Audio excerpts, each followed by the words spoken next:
while my generation does see the world as increasingly complex and interconnected, we also accept these conditions as our baseline operating environment.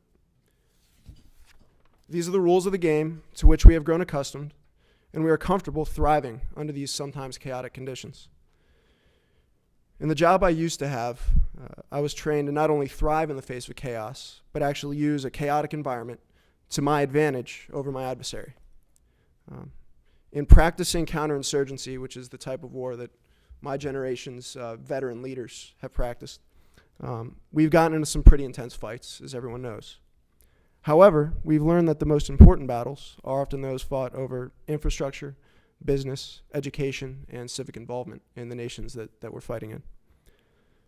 While fighting these battles, we've learned that partnership, even when your partners may be less proficient than you are, is more important than immediate success. In other words, we veterans have learned to opt for long-term success over immediate results that might look clean-cut in the press. Just a brief anecdote.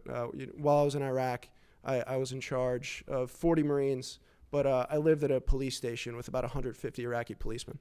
And if an issue came up, IED or even something small like a petty crime, me and my Marines were trained well enough to deal with that pretty swiftly. The Iraqis weren't quite there yet. But rather than just go and deal with the problem on our own, we would take me and 2 or 3 of my Marines and watch the Iraqis deal with it and debrief them.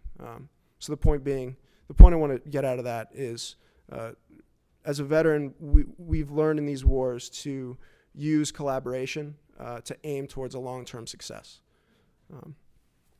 In contrast to that, part of my generation's understanding of complexity has been growing up in a world where information is omnipresent and reactions to events are immediate and evolving, but often short-sighted and overstated.